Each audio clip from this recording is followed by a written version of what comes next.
BJP ने Kaiserganj Lok Sabha seat से बृजभूषण शरण सिंह का टिकट काट दिया है। वही कुश्ती संघ के अध्यक्ष रहे बृजभूषण शरण सिंह, जिसके नाम पर खूब प्रदर्शन हुए थे। साक्षी मलिक जैसी पहलवान ने कुश्ती छोड़ने का ऐलान कर दिया था। बजरंग पुनिया जैसे पहलवान सड़क पर उतर आए थे। लेकिन अब बीजेपी ने लोकसभा चुनाव 2024 से बृजभूषण शरण सिंह को बाहर रखने का फैसला कर लिया है और उनकी सीट से टिकट दिया गया है उनके ही बेटे करण बृजभूषण सिंह को। अब इसे चुनाव से बाहर रखना कहा जाए या फिर चुनावी मैनेजमेंट, चलिए इस वीडियो में जानते हैं। Hello everyone, I am Himanshu and you are watching Uncut. BJP ने लोकसभा चुनाव के लिए उम्मीदवारों की 17वीं लिस्ट जारी कर दी है। इस लिस्ट में उन 2 सीटों का ऐलान होना था जिनका सभी को बेसब्री से इंतजार था। ये 2 सीट हैं रायबरेली और कैसरगंज। रायबरेली से बीजेपी ने दिनेश प्रताप सिंह को टिकट दिया है। ये सीट सोनिया गांधी की पारंपरिक सीट थी, लेकिन इस बार सोनिया गांधी ने चुनाव नहीं लड़ने का फैसला किया है और अब तक कांग्रेस ने यहां से उम्मीदवार का ऐलान नहीं किया है। खबरें ये भी हैं कि यहां से सोनिया गांधी की बेटी प्रियंका गांधी वाड्रा चुनाव लड़ सकती हैं।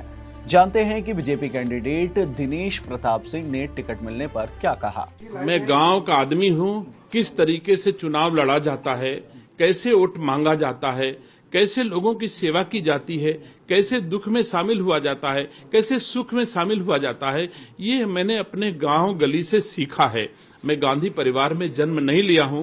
मैंने सोने के चम्मच से चांदी की थाली में खाना नहीं खाया है। मैं गरीब घर का बेटा था, सामान्य किसान का बेटा था। अपने हाथ कोन गोणे, मेड़ बांधे, हल चलाए, 5 ढोए, छपरा छाए, खटिया बिनी, इस जीवन से जीवन जी करके इस मुकाम तक पहुंचा हूं। गरीब का दर्द कैसे बांटा जा सकता है, गरीब का सुख कैसे बांटा जा सकता है, रायबरेली के आम आदमी की कसौटी पर कैसे खरा उतरा जाता है, दिनेश सिंह भली भांति जानता है और भारतीय जनता पार्टी के कार्यकर्ताओं की शक्ति भी जानता है। आज भारतीय जनता पार्टी का एक एक कार्यकर्ता गांव की गलियों में कमल खिलाने के लिए आतुर है और मैं भरोसा दिलाता हूं देश को, देश की जनता को कि रायबरेली से नकली गांधियों की विदाई तय है। कांग्रेस पत्ते खोले और चाहे न खोले, भाजपा का कमल खिलना तय है। कांग्रेस का चाहे जो पत्ता आएगा वो हारेगा, ये मैं जानता हूं। मुझे कुछ नहीं कहना है। अगर आप प्रियंका गांधी का नाम ले रहे हो तो प्रियंका गांधी की मां जो 4 बार रायबरेली से सांसद थी, उनसे भी मैं चुनाव लड़ चुका हूं। तो मेरे लिए प्रियंका गांधी, राहुल गांधी कोई महत्वपूर्ण नहीं है। मेरे लिए देश के यशस्वी प्रधानमंत्री नरेंद्र मोदी महत्व रखते हैं, देश के गृह मंत्री आदरणीय अमित शाह जी महत्व रखते हैं, देश के भारतीय जनता पार्टी के राष्ट्रीय अध्यक्ष आदरणीय नड्डा जी महत्व रखते हैं। मैं उनके नाम पर, उनकी सेवाओं के नाम पर, अपने श्रम और शक्ति के नाम पर चुनाव लड़ूंगा। कोई गांधी आए रायबरेली में हार के जाएगा। दूसरी सीट कैसरगंज की भी बात कर लेते हैं। कैसरगंज बीजेपी के बड़े नेता बृजभूषण शरण सिंह की सीट थी, लेकिन हाल के दिनों में बृजभूषण सिंह के खिलाफ जो पहलवानों का जोरदार प्रदर्शन हुआ था, उसके बाद जमकर बवाल हुए थे। कुछ पहलवानों ने उन पर मोलेस्टेशन का आरोप भी लगाया था। ऐसे में उनके टिकट पर इस बार भी सभी की नजरें थी। पहले से ही कहा जा रहा था कि उनकी टिकट कट सकती है और हुआ भी यही। बीजेपी ने इस लोकसभा चुनाव से बृजभूषण शरण सिंह को बाहर रखने का फैसला कर लिया है और कैसरगंज से मैदान में उतारा है उनके बेटे करण बृजभूषण सिंह को। आगे और कुछ बताऊं उससे पहले करण बृजभूषण सिंह के बारे में भी जान लेते हैं। बृजभूषण शरण सिंह के 2 बेटे हैं। बड़े बेटे हैं प्रतीक भूषण सिंह, जो कि गोंडा विधानसभा से बीजेपी के विधायक हैं। बृजभूषण शरण सिंह के छोटे बेटे हैं करण बृजभूषण सिंह। हाल ही में करण बृजभूषण सिंह को उत्तर प्रदेश कुश्ती संघ का अध्यक्ष चुना गया है। साथ ही वो सहकारी ग्राम विकास बैंक नवाबगंज के अध्यक्ष भी हैं।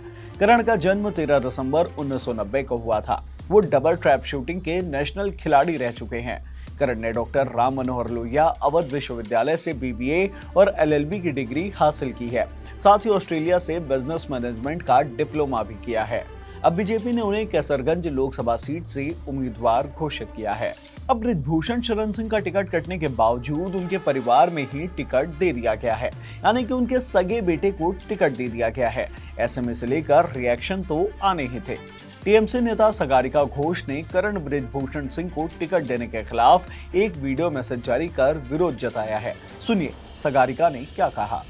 That the Bharatiya Janata Party has given a ticket to Karan Singh, who is the son of its former star MP Brij Bhushan Sharan Singh, is shameful and disgraceful. Mr. Brij Bhushan Sharan Singh has been accused of serious sexual assault by none other than India's Olympic medal winning women wrestlers. He's also been accused under the POSCO Act or sexual offences against children. To give a ticket to Brij Bhushan Sharan Singh's son is nothing but the politics of proxy. Karan Singh is a proxy for his father. This is the politics of proxy.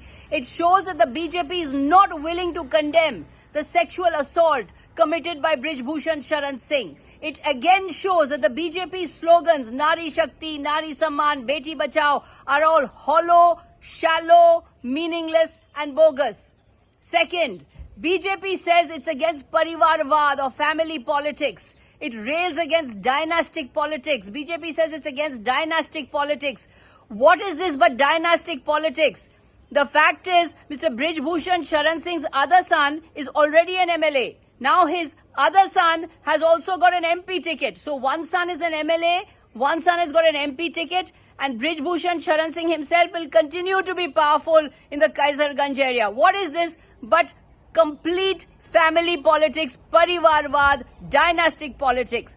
BJP says it's against Parivarvad, against dynastic politics. It practices dynastic politics, practices Parivarvad. It says it stands for Nari Samman, but it has given a ticket to a proxy of someone who is accused of serious sexual assault and assault against women. तो इस video में इतना ही।